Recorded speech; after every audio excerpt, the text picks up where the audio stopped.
I refer to the Prime Minister's gutless decision today to ambush motorists with a new $2.2 billion petrol tax, with no mandate from the Australian people, with no mandate from the Parliament. How much will the Prime Minister's petrol tax ambush cost the Australian people?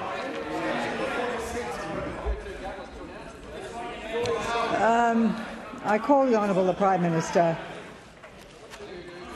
Madam Speaker, this government has a very clear mandate to fix the budget. A very clear mandate to fix the budget, and the measure that the Prime Minister that the Leader of the Opposition refers to was the member for Wakefield will take measure. a warning early. We have a clear mandate to fix the budget, and the measure that the Leader of the Opposition refers to is a budget measure.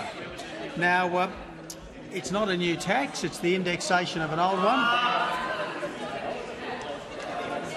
Look, there is far too much noise. The Prime Minister has the call. We've been trying for months to get this measure through one way, and because members opposite are unwilling to constructively engage with this government on most subjects, we're now getting it through another way.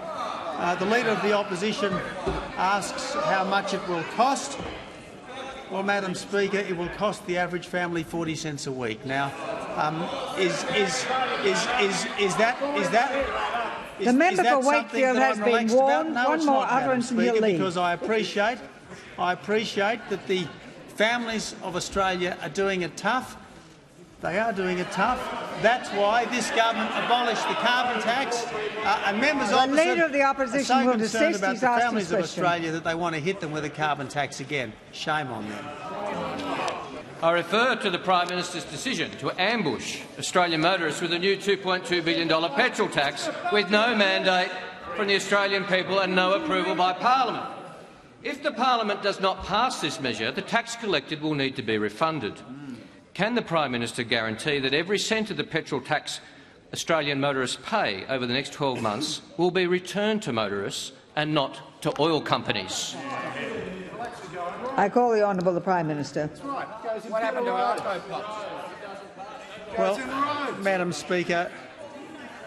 Speaker, we have a clear mandate to fix Labor's debt and deficit disaster, and that's why we brought down the budget that we did, to address Labor's debt and deficit disaster. The member for McMahon is warned. The measure referred to by the Shadow Treasurer was a budget measure.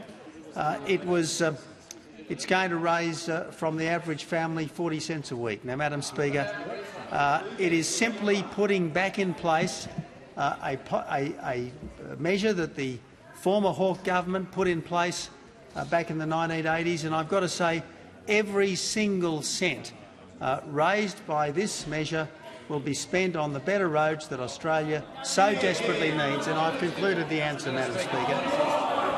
Has the Prime Minister finished his answer? The Prime Minister has finished his answer. I might add, Member for McMahon, that your question was very close to being ruled out of order as it was hypothetical.